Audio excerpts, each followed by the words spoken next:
Hello my history nerds, it's Red Panda Gamer here for another exciting episode of Let's Play Valiant Hearts, The Great War. In the last episode, we got to blow up a bridge. It's kind of difficult for me to remember specifically what happens because it's odd to summarize like a bunch of time in the war. Like they talk about all the things that are going on. But anyway, Emil is in this prison camp now, and we were demanded to go ahead and get the general food. So let's go ahead and go over this way. Okay, well apparently we gotta get the dog water. So if we walk over to this, we can go ahead and get some water out of here.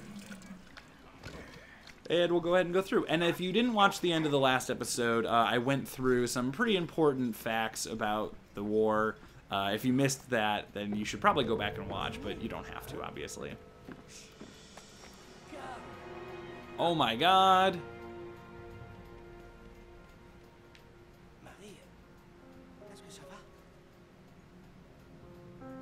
Dearest Papa, we live in a climate of uncertainty. Germans use the people of Saint-Mihiel as human shields against the French bombings. I hope the Germans treat you well, and that your wound has healed. Your grandson sends you kisses. I sent you a picture of him. All my love. Please write soon. Adieu, Carl. Yeah, so in case you forgot, he is essentially our son-in-law. Oh, we got a picture, never forget, that's so sweet. Photo frame. Even though photography was not widespread, many soldiers had their photos taken before setting out for the war. Professional prints were developed on photo paper and applied to a hard backing to prevent tearing.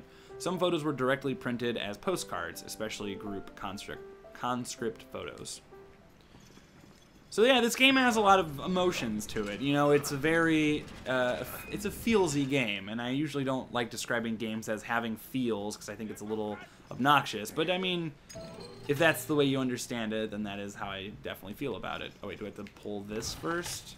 No, that's not it. To pull this, right, to get water? Or no, that's for the hot dogs. This is for the water. You can see the tube, like the tunnel, go over to that. So yeah, like once again, these puzzles are pretty simple, but they are still pretty interesting. And we can get them sausages. And honestly, that looks really good. Am I just supposed to bring this out to them? Alright. And the transitions are really smooth. Like everything about this game is really smooth. I really love this game. Whoa! I'm going inside. Oh, apparently that was not the best thing to do. Or was it? Okay. I guess that was a good thing to do. Doggy!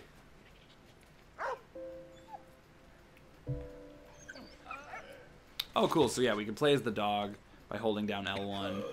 And it also shifts the colors, because dogs are colorblind. That's a cool little touch. Good way to let the player know.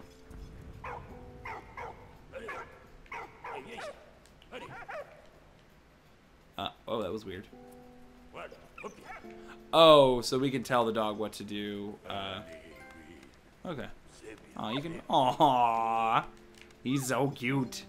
Oh, God, that Uplay integration is awful. Oh, there we go. I can just beat it with a spoon. Oh, damn it.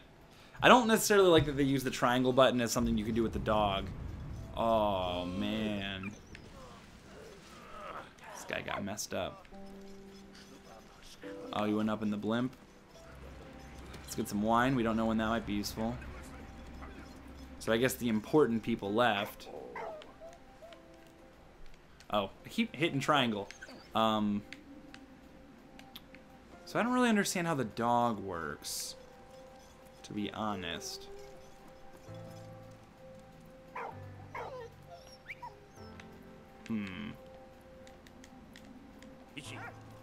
Does the dog just go where you tell it to go? Oh, okay, all we gotta do.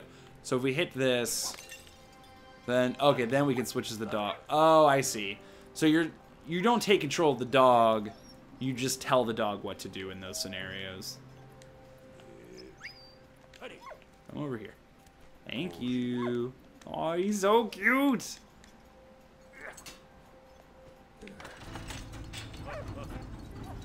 Alright, we did it.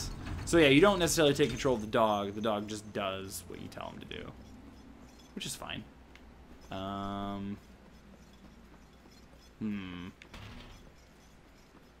we need to call the dog over here. Damn it. Why are you standing on this? It's a little weird.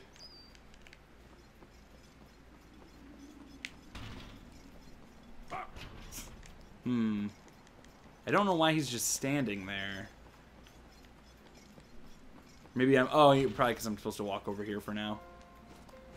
That is something I will say that the game does a little bit here and there, is it makes it a little bit difficult to tell exactly what you're supposed to do with what. If that makes any sense, but it's a minor complaint. Yeah. So the dog's just sitting there waiting for us to lift this. Ooh, that was close. So yeah, the puzzles are getting a little more complicated. Whoa.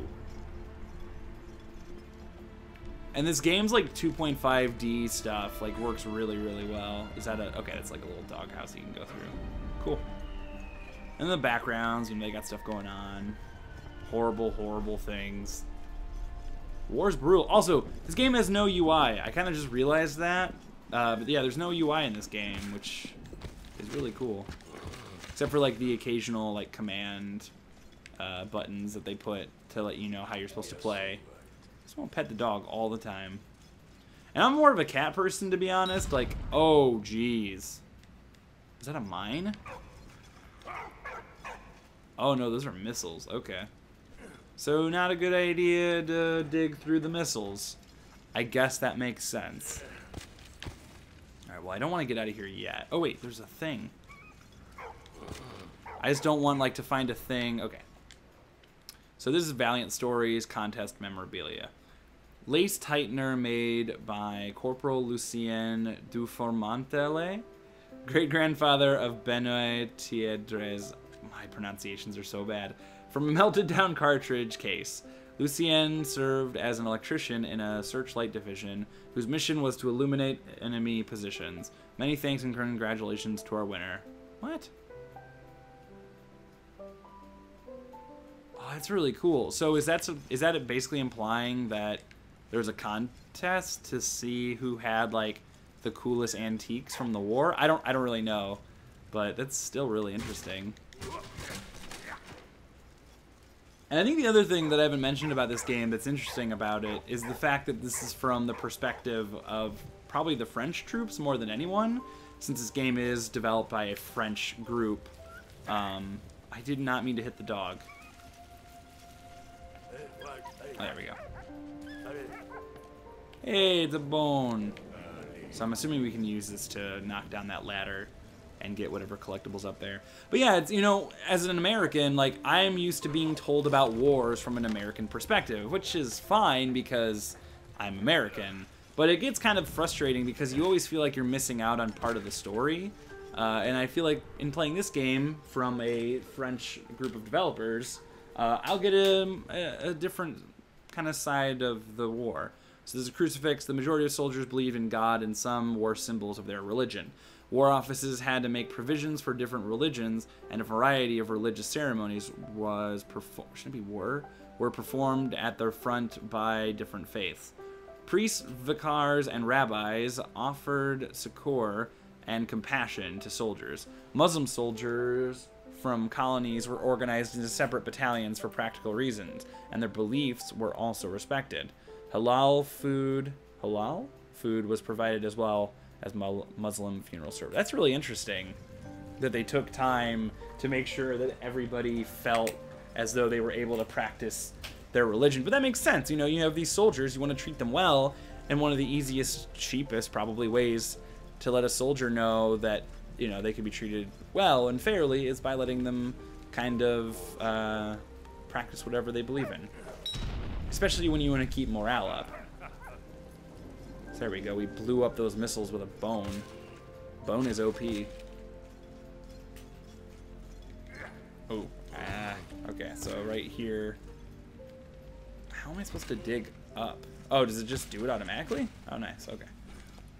So we're doing a much better job this time of finding the things, which is good. I want to find the things. So a compass. Soldiers use compass to gain their bearings in open countryside. They were used in conjunction with the HQ map. Orienteering was the reserve of officers and non-commissioned officers who issued soldiers with directions. Makes sense.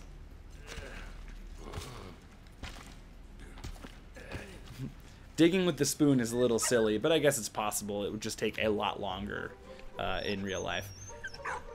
Mmm, doggy sausages. Yo, big fat sausages sound really good right now, and I don't even... Oh, no! Oh. Poor puppy. Oh, shit. Get out of there. Minutes earlier, on the other side of the front. The British troops continued their attack on Neuve-Chapelle. Their next objective, take back Port Arthur. Alright, so I guess we won't find out what's going on with the other guy. We get to go back on the battlefield.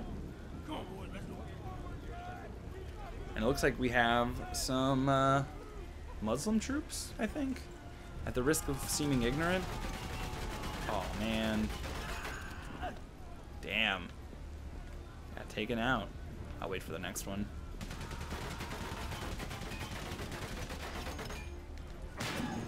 Run, run, run. I'm a one-man army. You can't stop this.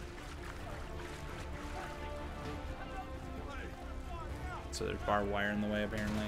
Oh, oh no. That was bad. I just want to wait for the shots to get fired.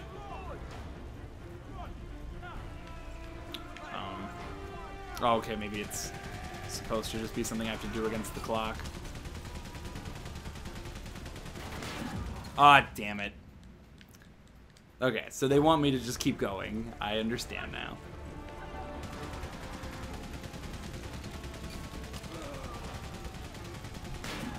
Oh, man. Wait, am I supposed to take cover behind that? I didn't feel like I actually could.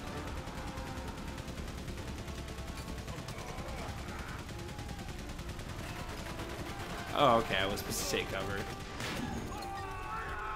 Let's go!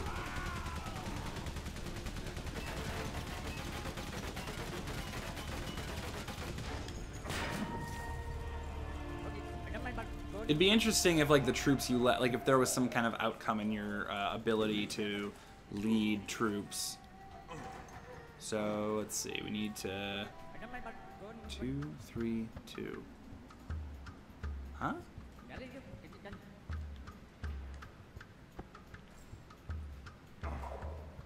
Huh? Oh, I see, okay. He wants 2, and then he wants a 3, and then he... Okay. I gotcha. I probably don't need to climb up here to give these to him, but... Oh, well. It's more fun to toss dynamite. 3... What? Don't you want a 3?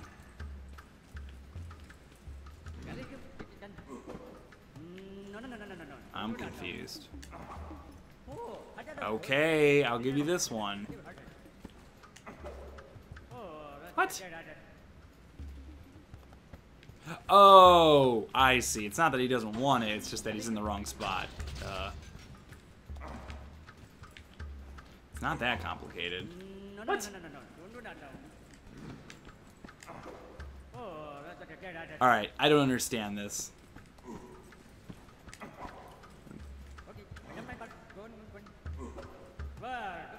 What do you want from me, guy? Do you want this one? Oh, that one down there has 4. I'm an idiot. Jeez. And I keep like trying to say how simple the puzzles are, and yet I keep having problems with all of them. So what does he want now? Another 2? Yeah. Somebody can't count, and it's me. Oh, another thing that I think is interesting about like the non-verbal communication in this game is the fact that it's there's a lot of people of different nationalities throughout the game. So it's interesting to do nonverbal communication when, in theory, a lot of these people would be speaking a different language to begin with. And it's kind of a good way to avoid getting like voice actors to speak a different language and having to do subtitles for them. I definitely think nonverbal communication is the most interesting. So I missed out on that, which I'm assuming is money. But the Khukuri knife was used by the Gurkhas, the British unit comprised of colonial Indian troops. The Nepalese weapon was standard issue and became a symbol of the Empire forces. Its heavy, thick, and curved blade was designed for striking as well as cutting. Cool.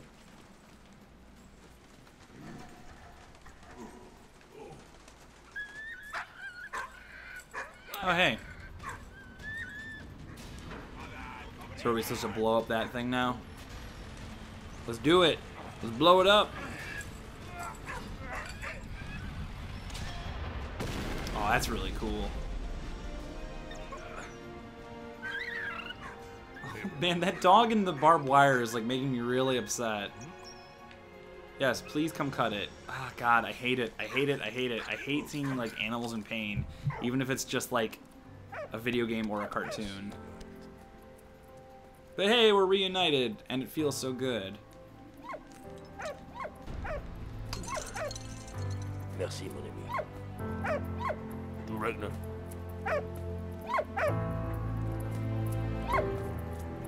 Gar Louis Fender. Yeah, come this.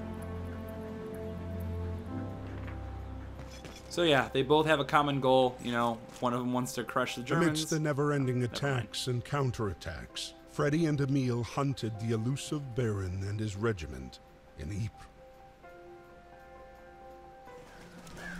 So yeah, they have a common goal now, and it's interesting that we don't have a change of clothes, but okay. Oh no, they're using On gas. April 22nd, 1915, chlorine gas was used for the first time by the Germans. Man, the Germans were dicks. So obviously we can't go through there. But I wonder if we can send the dog over there. Oh, we gotta read. Let's read. Oh wait, did I miss stuff? I might have. The Battle of Ypres. Again, apologies for my mispronunciations. Ypres was a key strategic town in Belgium, especially for the British. It was the gateway to the north, and thus to Britain. Canadian troops were deployed in the front line, and they proved their endurance and dependability in combat to the Allies. 6,000 Canadian lives were lost in the battle in April 1915. So the first gas attack. April 22nd, 1915, at Ypres came the first gas attack in history. 5,730 cylinders of chlorine were opened by the Germans in favorable winds. Chlorine gas caused burns to the eyes, skin, and lungs, even through clothes and rubber boots. The effects were devastating. The only defense found by the Canadians was to cover their nose with a urine-soaked handkerchief. Ugh, gross. Zeppelin bombardment. That is an awesome picture. Zeppelins were invented in 1900 by the German Count von Zeppelin, but the first long-distance flight didn't take place until 1908. Zeppelins weren't much slower than the aircraft of the period and were first used in reconnaissance. They could also fly at higher altitudes, so from 1915 they were used to bomb civilians in London and Paris. The dogs of war. It is estimated that by 1918 the Germans had employed 30,000 dogs while the Allies employed 20,000 dogs. Dogs were recruited from dog pounds and the police force, while many families also enlisted their pets. Dogs had a number of roles as sentries and scouts, in postal liaison, and equipment transport, in locating casualties and explosives, and as mascots. The main breed deployed were German Shepherds, Dobermans, Pinschers, and Bouviers. No Corgis? Alright. So I won't end the episode yet. I'll keep going. I like to try to keep it limit. No, you know what? I'm going to end the episode. Sorry about that. But yeah, I'm trying to keep this sectioned up in a pretty specific way, and I'm kind of trying this new thing where I upload shorter videos. But anyways, guys, I hope you're enjoying Valiant Hearts as much as I am. This game is really great. I really enjoy it a lot. Do we have new diary entries? I can read those when we go out. But yeah, guys, thanks for watching. Be sure to like the video. It helps out an awful lot. Subscribe to the channel. That way you're notified whenever I upload new videos. And comment down below anything you're thinking about the game. So thanks for watching, guys. I'll see you next time. And I'll close out with reading the diary. What a day. My life was saved twice today. First by an American soldier, and then by a dog. But I'm free at last. I saw Carl before the bombing. I hope he made it out alive. I'm going to try and find him. On the march to Belgium, where this damned regiment is stationed. I'm not alone, at least. I met a funny old French farmer guy, Emile. Doesn't say much, but if I understood right, his son-in-law's German? How crazy is that? Not a day goes by that I don't dream of you. Aww. So March 10th, 1915. At last, I found Emile, just moments before the shells started flying. I hope he's managed to dodge the bombs. The letter he showed me filled my heart with joy. Marie is well and Victor is growing up. That's all that matters. Emile! I missed this one, so I'll go ahead and read it. Emile, there, right in front of me, sprawling on the ground. Why did his regiment have to come up against mine? I hope he pulls through. He's one tough cookie. I must find out what POW camp he's up to. Or POW camp. Today the Germans invaded St. Mihiel. Fortunately, the troops spared the farm. I took shelter in the cellar with Victor. Now what's going to happen? I guess I missed this one too. I missed them by a whisker. It won't happen again. My younger brother's letter was sweet. It gave me a real boost. It's good he's back in the States, miles away from this nightmare. That kid has a knack of getting himself into trouble.